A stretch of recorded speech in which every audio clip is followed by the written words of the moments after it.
You know, we are now seeing capital being mobilized on the climate agenda generally. I think there's still some huge challenges when we get to the issue of developing countries and the global south.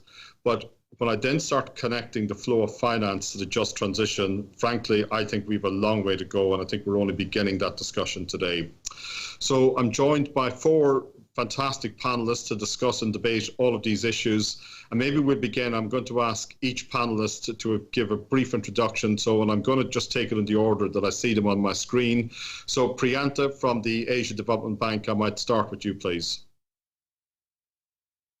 Thank you. Thank you very much, Mike. It's great to join here, and it's good afternoon from my side, but I'm sure it's good morning and good evening to others, who are joining from various regions. And just to give a brief introduction from the very beginning, of course, I represent the Asian Development Bank and its operations, how we are going to conduct our operations in the context of global trends on climate change and others. And in this regard, of course, it's quite important that we came up with the first the new energy policy just about about a month ago. We approved the energy policy, which takes us to new heights in terms of addressing energy needs of the populations in our region, while of course ensuring it's going to be cleaner and resilient as it comes. So I just leave it at that and hand it back to Mike. I will come in with more details a little later. Yeah, thank you. Thank you, Priyanta, and I will come back to some of the exciting work that I think the Asia Development Bank is doing in terms of driving this agenda. Next, Arunava Ghosh, who's the founder and CEO of the Council on Energy, Environment, and Water. Arunava, do you want to give just a brief introduction to our audience, please? Thank you, Mike, and good day to everyone. Straight to the point, we can't have a climate world or a low carbon, climate resilient world, which is an unequal world. I mean, and if we try to push for climate action that does not take into account the de-risking of investments, the de-risking of climate risk, and the de-risking of communities, we will not have a just transition.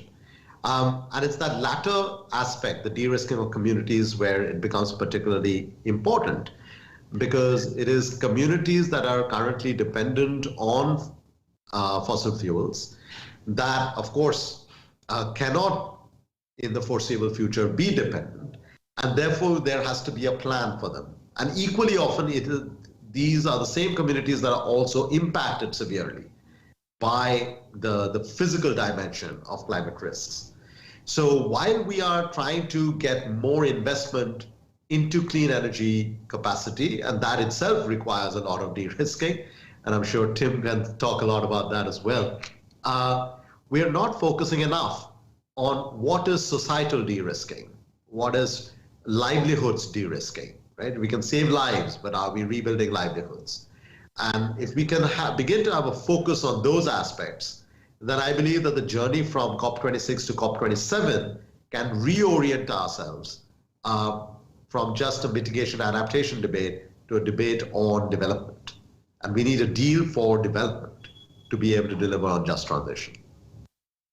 Great, no, thank you for that. And I know you can only stay with us, Arunava, for a short while, but I do want to return to some of those themes once we get going. Next, Ms. Shrestha Banerjee is a Director of the Just Transition at iForest. So Shrestha, over to you. Hi, Mike. Thanks very much. Just to touch upon Arunava's point and all what has been said right now, I feel I have been actually working with mining communities for a long time, and 5-6 years, in fact, coal communities. And without even the climate debate right now, it has picked up on just transition big time, but there was a need for socio-economic transition all through in these areas. The question right now is that with an accelerated need for climate action and the ambitious energy transition plan that we have, and we have to actually, in fact, go through it, I personally feel that it is a good opportunity that this has gained attention in a global platform as well as the national platform. The need was always there. The question right now, the complexity of just transition is much more than, in fact, sometimes the energy transition, because it is heavily, I think, motivated by the politics and the economics of those regions. And when we say the political economy of the region, it is very, very complex. The kind of stakeholder interests that are there, how do you speak to a community even to say that, coal will go away or your power plant will close down? The communication strategy, how do you get them on board?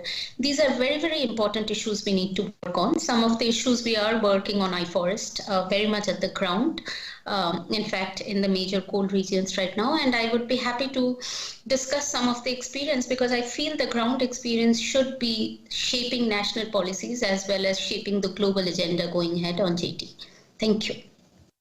Thank you very much. And last but not least, Tim Buckley, who's a Director of Energy Finance at the Institute of Energy Economics and Financial Analysis. Good evening. Thanks, Mike. As Mike mentioned, I am based in Sydney, Australia at IEFA, and we're a global public interest think tank working on the energy, finance, climate nexus. Whilst I agree 100% that a just transition is absolutely needed, I'm also very, very cognizant that almost every politician in the world is a follower, not a leader. There are some exceptions, but very few, unfortunately. So I know that more than probably most, given I'm sitting in Australia, a country where we absolutely struggle to get our political leaders to even acknowledge the climate science, let alone to acknowledge the importance of a just transition. So I would love for my Christmas present for Australian government to actually acknowledge the science of climate change and the need and inevitability of the transition. A just transition would be icing on the cake, but I am not going to hold my breath because I've been waiting for way too long. Thanks, Mike. Great, thanks, Tim. In fact, you and the number of speakers have alluded to the connection between the just transition and the political landscape, and it's inevitable. Politicians react to different things, but most of all, they react to their constituents. And we have a lot of issues to untangle. There's a finance element, there's a political element, and for me as well, there's the retraining, reskilling, and rebuilding piece to all of this. So before I get into some of the specifics, I've spent the first 2 weeks of November at COP26. My overall perspective on COP26 is actually, despite the global reaction to the failure to achieve the desired outcome on things like coal, I actually thought it was a very positive conference. I thought it created a lot of momentum. We are talking about things today on the climate agenda that we were not talking about 12, 24 months ago. I'm not in any way saying that there isn't a lot to do. There is a huge amount to do. But what I loved was the engagement, not just from governments, from business and investors at COP26. However, when I get to the whole question of a just transition, my view is, yes, it got debated, it was there, but I didn't really feel it took center stage. So, and I'll start off with you, Arunava, because you were touching on some of this. I'd love to get your perspectives on whether COP26 adequately dealt with the question of just transition and whether it's really going to help move the agenda forward. Mike, I believe that overall, in my own diagnosis of COP26 is not too dissimilar from what you've described. But I feel there was a relative absolutism in the COP, wherein the issues that matter to the largest emitters and to the richer part of the world were issues on which we were trying to debate and negotiate and put in hard words and language around. And the issues that matter to poorer communities, more vulnerable communities, got more lip service in terms of concrete things that were put in, right? And that relative absolutism then tells us that if you go towards exactly what Tim was saying, political leaders are going to be actually not leaders but followers. You've got to provide the right incentives for them to then carry this agenda forward. Because the agenda is not going to be carried forward by climate negotiators. It'll be carried forward by political leaders and policymakers in many other departments, whether it is at a federal level or state level. Yesterday, I spent time in one of our poorest states where it's the state level departments are now trying to think, what do we do about net zero? So if you accept that premise, What I felt was problematic is, on one hand, we didn't get anything on loss and damage apart from another dialogue. It's been debated since 2007. And then we got a Glasgow dialogue on loss and damage to carry on debating where we can find the resources in order to pay for loss and damage. Equally, we got another dialogue on determining long-term climate finance without figuring out where's the hard money for current-term climate finance. And third, on just transition specifically, we really got nothing, right? Even though we know, say, if you take Germany's plan of spending 40 billion euros, if they think that that is just transition out of coal to spend 40 billion euros over two decades, is that, okay, where is our plan on the same? And this is not at all to say we should not be phasing down coal, or we should not be phasing down oil in a different country. So that is why, that is really now the homework for the next COP.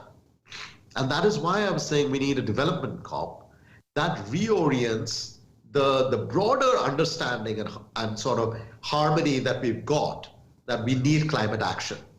So the analogy I will use here is from 3 decades ago. We negotiated, not we, but the 3 countries in North America negotiated NAFTA. Right? It's a post-Cold War hurrah for globalization. And NAFTA then goes into WTO. It's a multilateral hurrah for globalization. And yet, why do we have a populist backlash in some of the richest countries in the world? Because what seemed to be a macroeconomically ideal thing, that the net gains would be better than the net losses, did not actually translate down to improvements in real wages for those who lost out, or for reskilling for those who lost out, for a repurposing of depressed communities for those who lost out. So can the net zero in carbon terms not be a zero in terms of development, now looking 30 years ahead rather than 30 years back? Because we will otherwise face that populist backlash. And in order to avoid that, we will need to start internalizing that beyond the carbon equation, there is a trust equation that countries need to have amongst themselves and political leaders need to have with their constituents. And that trust equation will rest not on how much emissions have to come down, but where do I get new jobs, where do I get new investment and growth, and how do I make sure that is sustainable? And every single policy for a repurposing of a coal power plant, for a reskilling of a mining community, for a deployment of renewable energy systems in urban areas, deployment of electric vehicles, or cleaning up a dirty steel plant. Every single policy has to be viewed through, is this going to create new jobs? Is this going to bring in new investment? And then is this going to be sustainable? Unless we are making sure that all 3 boxes are checked, the political sustainability for sustainability will not come through. And we will get a major populist backlash against the actions on which all countries seem to agree that we need to pursue. I couldn't agree more with everything you've said, and I wanted just to pick up on a couple of points. And in your opening statement, you made probably the most important thing. We are going to fail on this climate agenda unless we absolutely embed the just transition into everything we do. And you spoke in the last couple of minutes, Arunabha, about the importance of integrating it into the policy and regulatory landscape. Later in this session, I want to talk about how we need to integrate it into the finance landscape. You know, we keep talking about moving capital, but until we get the investment community to really understand that this is about value as well, in the same way that climate risk is about value and financial risk, to just transition, if we don't take care of it, if we don't address it, we're all going to suffer as well. You spoke about the concept of a development COP. How much significance do you place on the fact that the next COP is taking place in Egypt? It's of huge significance, and it will be a lost opportunity. I mean, of course, we set ourselves up for failure when we treat every COP as the last opportunity. But let's not talk about last opportunity. Let's talk about lost opportunities. If we are able to treat a COP that is situated in Africa as a COP that is oriented around development and climate resilience, right? You're talking about food shocks, water shocks, extreme weather, right? Extreme weather, not just in terms of the storm surges that you see on the Gulf Coast in North America, but what is extreme weather in terms of repeated droughts in pastoralist Africa, right? And those are not the images that capture our imaginations through the media. So we need to think about climate risk and climate resilience from the perspective of the vulnerable communities. And equally on the development COP side, here are a couple of clear things. Number one, we need to bring the energy transition closer to people. So what is the potential for using clean energy for driving livelihoods rather than just lighting up a home or a hut, right? How does that change the political equation for how poor communities engage with advanced technology? Number two, we need an insurance cushion against extreme climate events, right? The pandemic insurance bonds of the World Bank paid out more to less to all low-income countries than Wimbledon got from its own pandemic insurance. That's the inequality that we have in insurance cushions. So a country needs to know that when the next storm surge comes, it's not their fiscal deficit that's going to go up. It's a different fund that's going to pay out. Yeah. Number three, we can't have a development COP unless developing countries at least see a potential of being co-developers, co-owners, co-participants in the new technologies of the future. Take green hydrogen. Will the bulk of the green hydrogen, that's the potential to be produced in between the tropics where the sun shines the most, is that where the technology will rest, or will the IP rest somewhere else, or will there be a bridge? Number four, and again, I'm sure you and Tim will come in on this, will we get finance at a cost of capital that is affordable in order to deploy the systems as fast as possible? And the last is stop treating developing countries, and particularly in Africa, as just places to extract. So stopping from, if the transition is we move from extracting oil to extracting coltan and copper and lithium, but value addition is happening somewhere else, that is not a just transition. So that is what I mean by there has been no deal for development, and we need to start reorienting our conversation around these lines. Fantastic, thank you.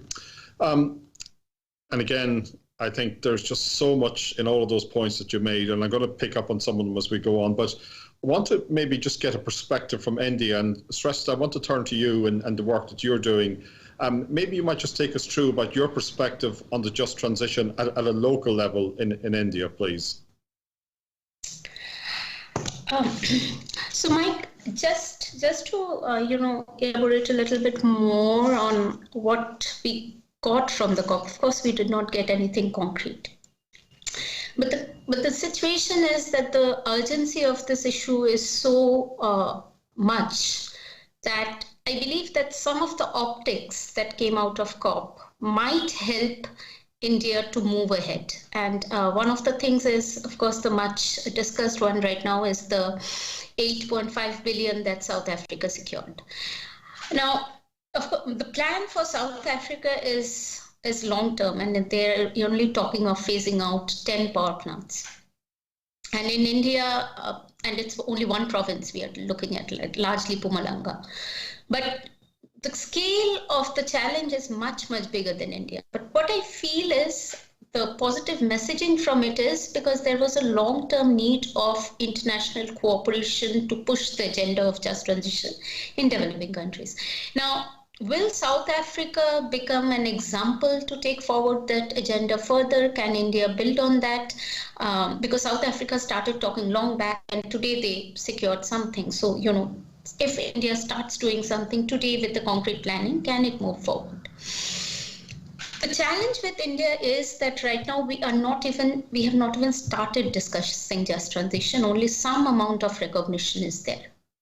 But if you go to the subnational level, and here is the important part, that while the coal economy is still looking a win-win, and we are arguing that we cannot go for a coal phase out very soon, and not phase down, even now it's phase down, but that's all fine. But the problem is that there are 40% of Coal India mines which are underground mines and which are unprofitable mines, employ only producing about 4.5% of the coal production. Now, these mines are already, if you look at the database of mines, and we are working in many of them are temporarily lying closed. Now, this is the opportunity to start on a transition process on picking up at least some of these, because it is a huge experience. We cannot have a transition countrywide. We have 16 states which will face a transition in the next 10 years. Start to think. So we can't do everything in one go. But if we start on the process of this underground mine closure in a phased manner, that is a possibility to start on the process of planning. The complexity of India is also that we need more time in understanding, because unlike Germany or Canada, where we have a clear estimation on the coal dependent workforce, in India it is not there. Except for the formal workers, we do not have a clear quantification of the number of contractual workers, and leave aside the informal economy. So this entire inventorization itself and understanding itself will require a lot more nuanced understanding, involving various stakeholder groups, from labor unions to researchers to local politicians, and you name any. Now, here is the challenge of India. So I believe our work on ground, what we feel that there is a clear opportunity to start on just transition, even without waiting on finances to kick in, from international sources or from other. There are some unique local level resources which can be tapped in, at least to build local resilience, start diversifying the economy, build social infrastructure and all of that. And then we can pick on some of the underground mining regions to see how this process rolls out. And in fact, we were working in Jharkhand, which is one of India's top coal mining states, where just talking of closing down one coal washery took 6 months deliberation. And we are talking of the scale of mines, some 450 odd coal mines are there in India, and employing about 0.35 million people formally and nearly 2 to 3 times informally. So just if we think of the scale, and we are talking of a 30-year time period to do this, I feel we need ground action very quickly starting, picking on the planning processes that are there, picking on the institutions that are there, and picking on the local level resources that can be leveraged, and starting with the underground mines. We do not have to even touch on the big mines right away, and we can wait for a coal peak. But this is the opportunity, I would say, that we can start on right away. I mean, when I listen to you and you talk about 450 coal mines and the challenges with every one of them, for me, one thing that I heard Mark Carney say this at COP26, in that climate has to become mainstream. We have to stop talking about ESG and green. This is an industrial revolution. It is going to fundamentally change our society.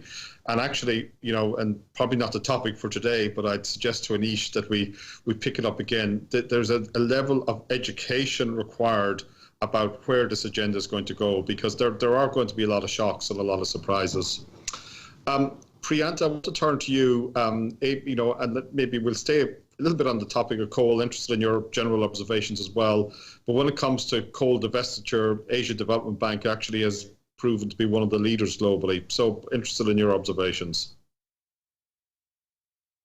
Thank you, Mike. It's quite an interesting discussion, frankly. I can see the enormity of the task when it comes to just transition. I mean, let alone the money required to develop the clean energy, itself, and it's a huge task.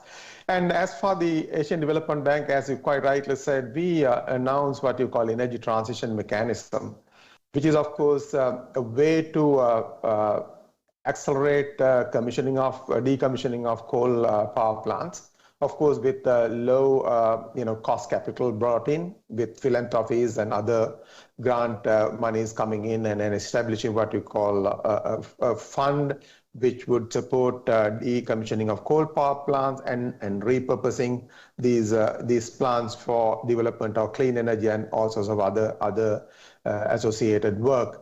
But the important thing is, of course, part of this is just transition. We have to finance the just transition part of this as part of this whole mechanism. And of course, within our overall, social safeguard framework, obviously, which looks after most of these things. But when it comes to financing requirements, I can see the level of financing requirements for this whole process. But at the moment, we are trying to pilot this in 3 countries. Out of this, I think 2 countries are already committed, the Philippines and Indonesia. And we are targeting a few power plants in each of those countries to see how we can implement this. So on the decommissioning of power plant part itself is quite a task, as you know. The amount of funding required and to do this, and how much we can accelerate decommissioning is another aspect. So overall, this is what we are trying to achieve, and then we have to. We have to be realistic. We have to start from somewhere. And hopefully we will be able to expand this into other, countries which coal domination. And it all depends on, the amount of funding which we can attract. So at the moment, of course, it's quite encouraging. We have commitments from some of the philanthropists, and then of course, some of the governments, Japan and Denmark and so on, and the UK also. On top of that, within Asian Development Bank itself, as you know, we have already increased our ambition for climate financing. As you know, by 2030, we are trying to bring in at least a minimum of $100 billion. And we increased that from 80 billion to 100 billion. Of course, I know it's just a drop in the sea when it comes to the requirements, the enormity of the requirements, how much it is. And we are trying to focus more on adaptation now than mitigation at the moment, as far as this climate financing is concerned, because I think we have not been able to do much in adaptation so far. We were concentrating mostly on mitigation. So from our part, we are trying our best to bring in as much, money as possible to increase decarbonization, improve efforts in the improved decarbonization efforts at least in the energy sector and other sectors also. And then to start somewhere, and we can't be talking all the time, as all the other speakers said. We have to start somewhere, and we are trying to take the lead in that. Thank you. So a couple of comments, Priyantha. First of all, I'm very aware of this coal retirement mechanism that has been developed. I think it's an absolutely fantastic project. I think it should be supported. I know in KPMG we're involved, and I think the more the investment community understands that this is an opportunity not just to deliver a financial return, but to actually deliver real impact on the climate agenda. It's a wonderful project, and as you said, you're starting in 3 countries, but hopefully it's going to roll out to multiple other countries in the fullness of time. One question, Priyantha, you spoke about the $100 billion fund. It's a drop in the ocean, but it's a very significant drop nonetheless. To what extent does Asia Development Bank think about the social dimension when it's making these decarbonisation investments, whether it's in the energy sector or elsewhere? Yeah, again, when it comes, I will come back to the energy sector, because the energy sector plays a very prominent role in this whole exercise. And in the new energy policy, as I told you, we got it approved last month, and it's quite an important landmark as far as ADB operations are concerned, because in policy principle 2, we were under what we call building a sustainable and resilient energy future. We have recognized just transition as one of the key aspects which we need to support always through our own financing. And also at the same time, very well, we have our social safeguard framework. And with social safeguards coming in along with it, and the emphasis will have to be obviously on just transition. And at the moment, the emphasis is very much there, and whatever we do, just transition is at the center stage. In this whole exercise of developing energy policy, our focus was to look at the energy needs of these developing countries rather than trying to focus more on the climate change side, because our task is to support these developing countries to satisfy their energy needs. At the same time, of course, we have to look at the climate change aspect of it as as we always know, they are not mutually exclusive. We should do our best to achieve both together. And just transition is very much at the center of our operations, and we will concentrate on that. At the moment, of course, as you know, we don't have much work along those lines because we have not had any real transition as such. Now with energy transition mechanism coming into place, we will have a major role to play in that, at least at pilot scale to start with, and then move on with larger expansion of it. Yes, thank you. Great, thank you, Priyant, and that's a nice lead in. And Tim, apologies for taking so long to get to you, but in one way, the discussion is really coming back to finance as well. And we've heard about public finance from the Asia Development Bank, but I spend a lot of my working day dealing with investors who are looking at this agenda, in the developed and the developing world. And my sense is that the just transition, the social dimension, isn't really a part of the narrative from the private investment community. I'd be very interested in your overall perspective on that and whether you'd agree or disagree with that statement. No, I would agree with that. At the end of the day, I've been working in finance, the biggest bank in the world at the time, for 17 years of my career. And certainly finance is, particularly on the private side, very much an amoral industry. In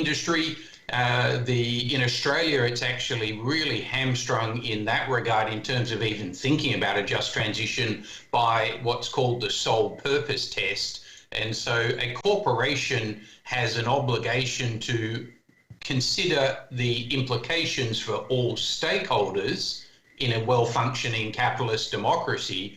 But in finance, the sole purpose test is that you have to maximize the risk-adjusted returns for your investors and maximize profits outright if you're a bank or an insurer. And that really works against the idea of having a fair and just transition where the poor people of any country are going to be looked after in a fair and equitable way. And I say any country because whether it's the poor people in America, Australia, India, or the rest of the developing world, they will be left behind if you leave it to the private industry and the billionaires to make the rules, and that's what's going to happen. So I really think it's really important that we have the right framework, and I applaud the work the ADB is doing. That pilot project, I think, is potentially globally transformational. So please continue, please accelerate it. I have done a little bit of work on it. I think it is really important. But what I would say is that we actually need to repurpose the role of all of the multilateral development banks, starting with the World Bank, the IMF, ADB, AIIB, etc. It's alphabet soup, but those institutions could play an absolutely key role in catalyzing the private sector, because I come from private. I know that the private sector can bring trillions and tens of trillions of dollars to the solution once the right regulatory framework's there, once the recipient countries have agreed the rules, and once the economics and technology work. Now, we're at all of that, so we just need someone to actually set the right legal framework, and that's where I think the multilateral development banks can play a key role. And I was really pleased to see the US government step up, actually on the ADB's climate policy. They actually abstained. I'm not trying to embarrass the ADB. I applaud the climate statement, but it needs to go faster if we're to have a just transition for the developing world. And I'm delighted to see America move from being as big a global laggard as Australia to now actually trying to be a global leader under President Biden. So I'm applauding it. I want the world to go faster. I want the West to actually do their fair share. I applaud Prime Minister Modi for emphasising at every opportunity the common but differentiated responsibilities.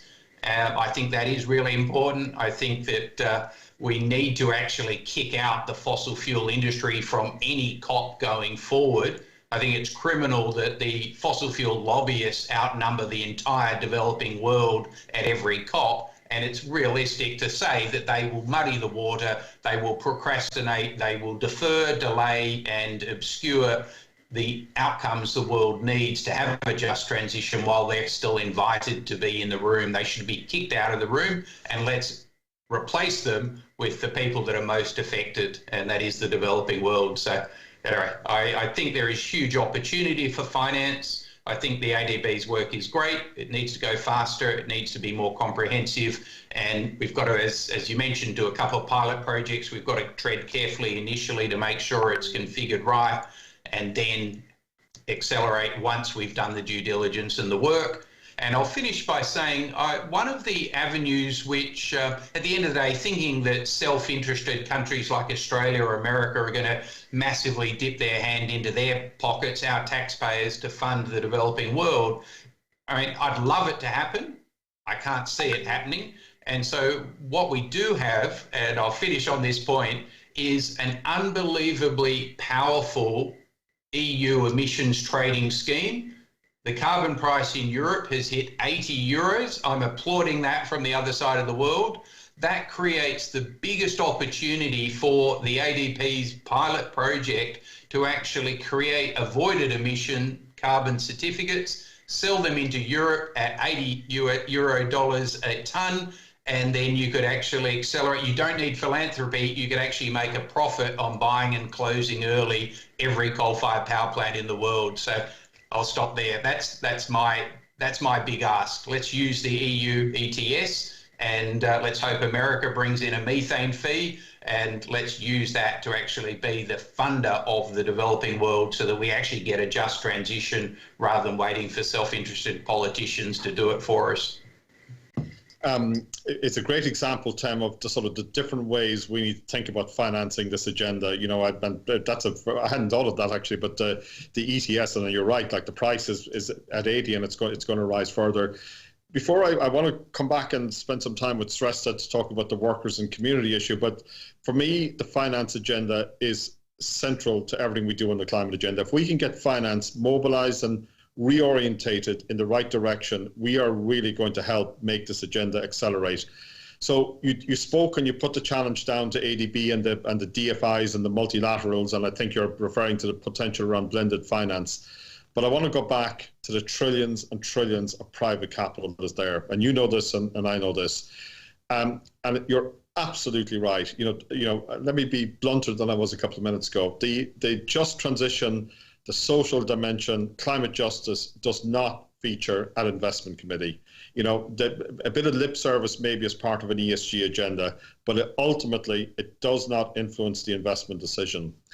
Do you think, and it's a tough question to ask, and I'm not sure in fact, I'm pretty sure there's no easy answer, Tim, but how do we change that narrative? How do we change the narrative that just lending into the climate agenda is no longer enough? You know, and I know we've just got the financial community to that point, but lending into the financial community without taking into account the impact on employees, on communities, and wider stakeholders, you know, I'm hoping that we'll get to a point where that's no longer acceptable. Yeah, Mike, I applaud the comment, the desire, but the reality is what you're saying is we need to redefine capitalism. Now, I think we do need to redefine capitalism, and we need to restore democracy in countries like my country, Australia, more than anywhere, because we're controlled by the fossil fuel vested interests at the highest level of our government. And so when Santos sponsors the Australian government at the COP, you know it's a joke for Australia. And that is unacceptable to me. I hope it's unacceptable to the majority of Australians, but unfortunately it is a perversion of our capitalist system. So if we go back to how do we actually do something tangible, I would love to change capitalism. It is absolutely needed, but what we have to do first off is solve the climate crisis. And so I do think if we can get the multilateral development banks with ADB and World Bank's leadership to change the rules, to work with the recipient governments and countries to get their agreement to it, and then that then mobilizes the rules, the framework. We use the global carbon price that I think is almost inevitable now in one way or another, and then we stand back and let the capital system work as it will work. And that's why I love watching India. I am very, very bullish, believe it or not. I think the $130 trillion of capital that's pledged globally to 1.5 degrees is an absolute game changer. So I applaud Mark Carney and Mike Bloomberg and the Global Finance Alliance. And India is the best example of how that is happening now. It's happening because of the profit motive.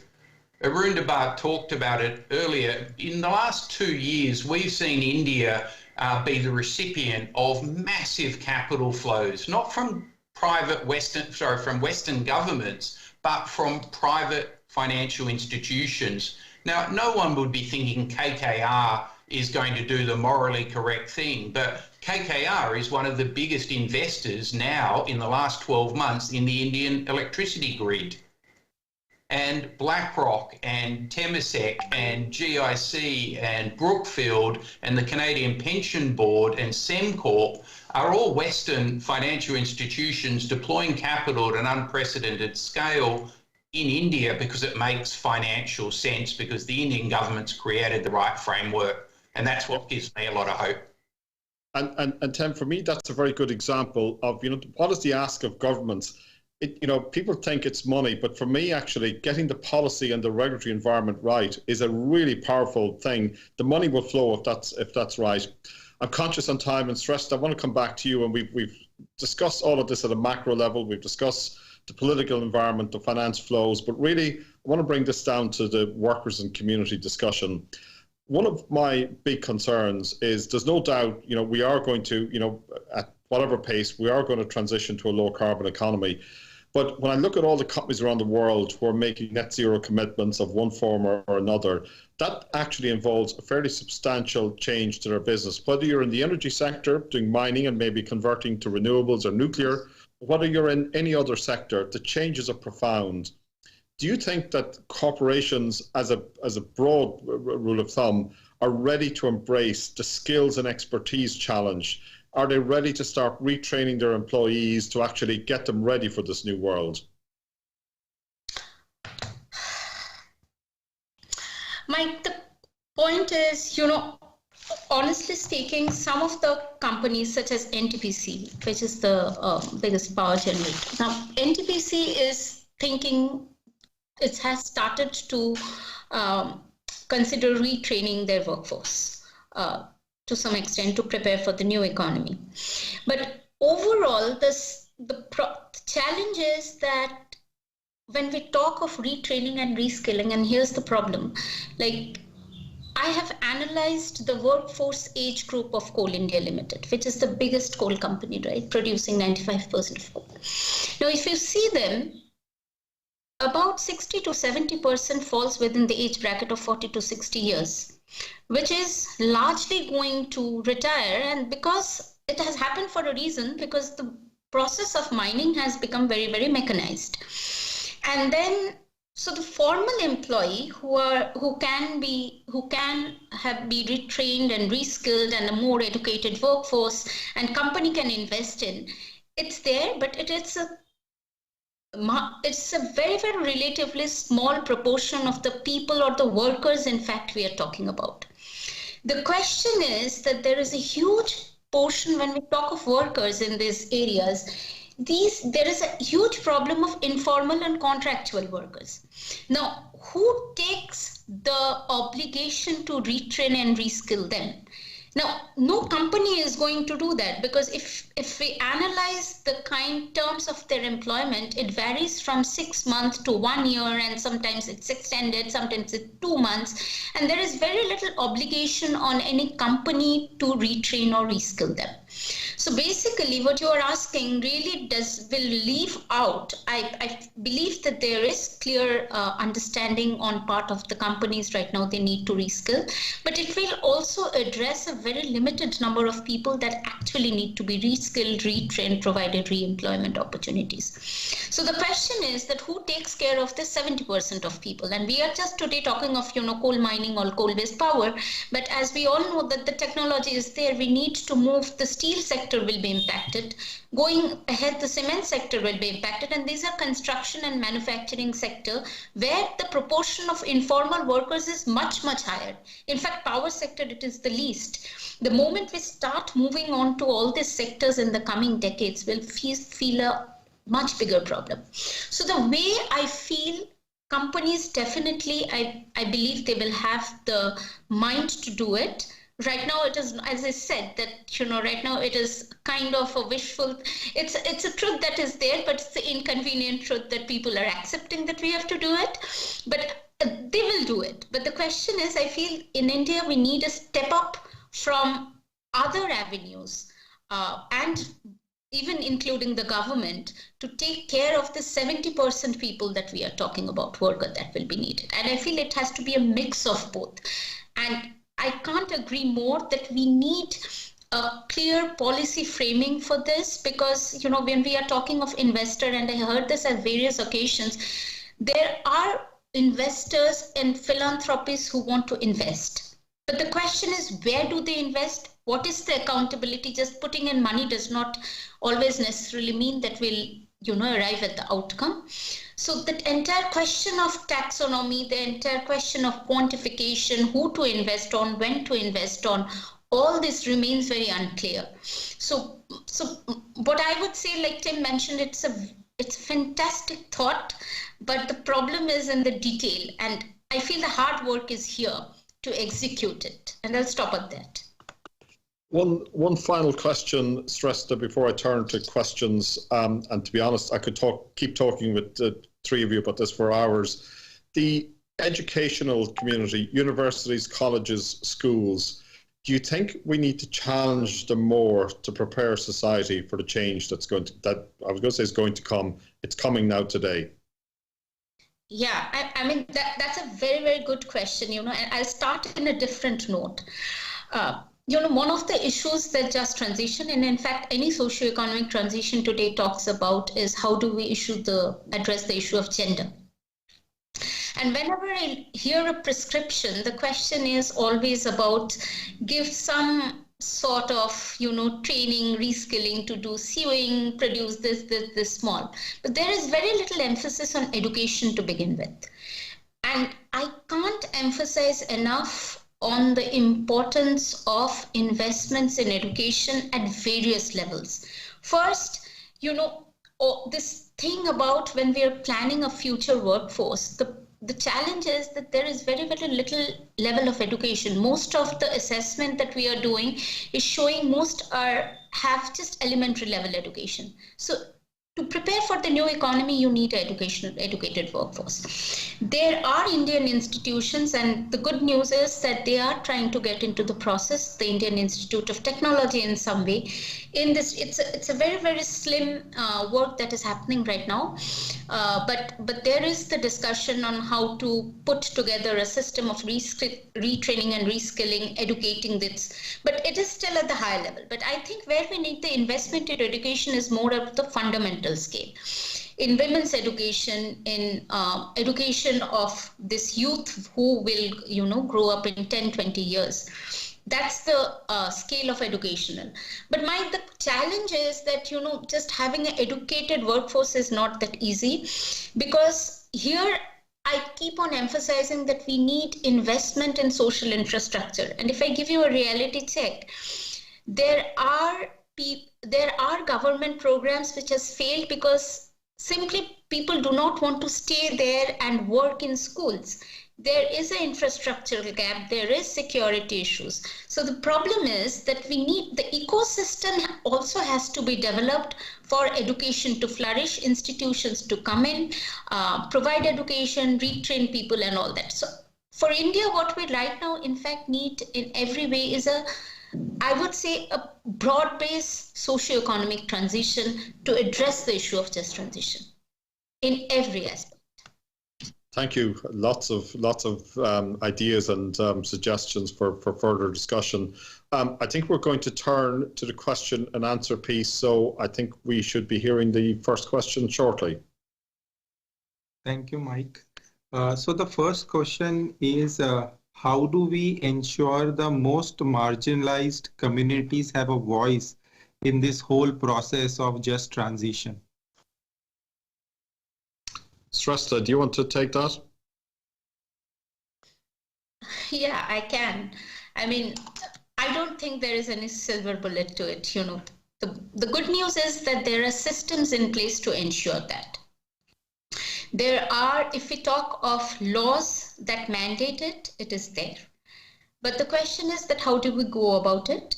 If I want to be very specific, one of the things that we need to create is local support systems and local capacity building to facilitate this. For example, I work there, but I still stay in Delhi.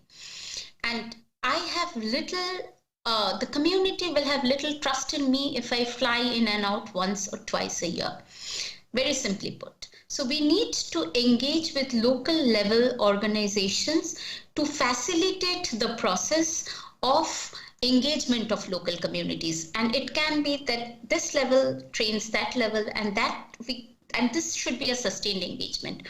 And if we do that, there is a need for capacity building, there is a need of awareness raising, and just going, as I said in the very beginning, you can't just go and tell them tomorrow coal will close or a power plant will close. It has to be a positive pitch about development and constant engagement process, I feel, which can be built to engage the local communities. I'm sorry to say there is no shortcut to it. It is going to be time taking, and it is going to be about the ecosystem and the network you can develop over time. Yeah. I agree. I think there's, we can talk all day, but it's one of the fundamental issues that I must say I don't really have an easy solution either. So can we take the next question, please?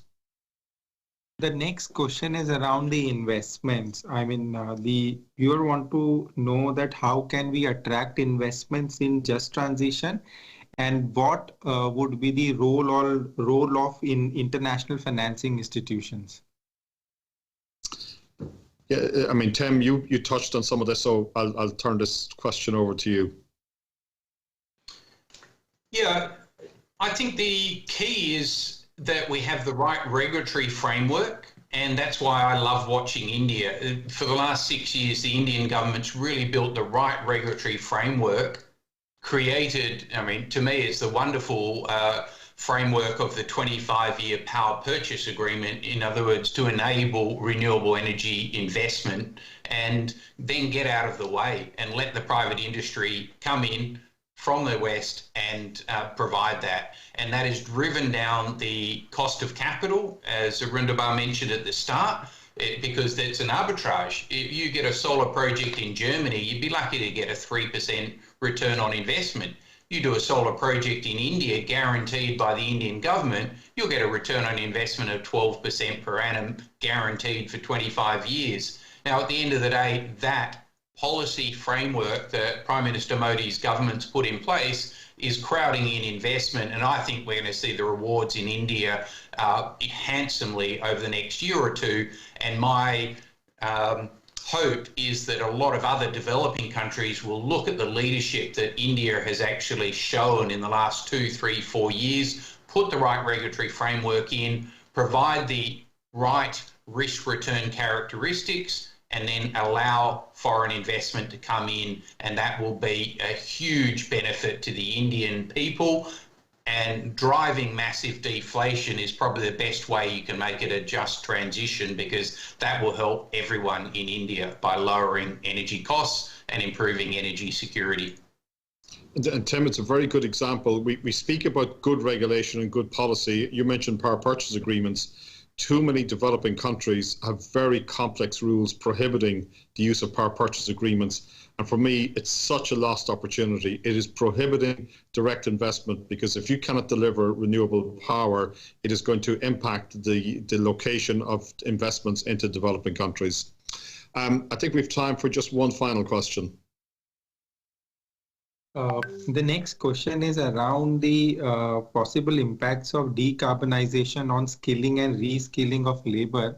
And given the challenges, what the panel believes should be the strategies going forward?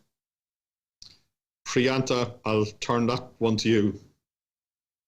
That's a difficult one, but as I said, we have the right kind of policies within the international financing institutions, and most of the things what our colleagues talked about, in terms of creating the right environment. We are there to help the developing member countries to bring in the right policy and regulatory framework. And also when it comes to, sovereign financing can do a major part of the role in terms of just transition. As you quite rightly said, it may not be that easy for private financiers to come in for that part of the investments.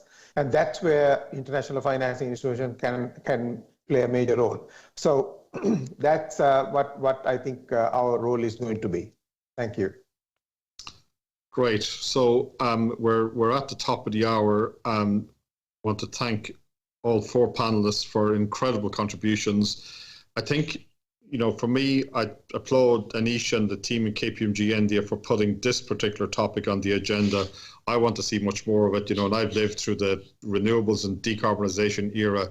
There has been nowhere near enough discussion on just transition, and I'm hoping that changes, because having a discussion about climate and decarbonisation without thinking about the issues that are highlighted here this morning, I think doesn't make a lot of sense to me. So hopefully we've given colleagues and participants some food for thought, lots of different issues, and I certainly leave this session emboldened, very aware of the challenge, but also very aware of the importance of really tackling this issue as we move forward. So thank you, everybody. And with that, I will bring the session to a close. Thank you. Thank you, Mike. Thank you.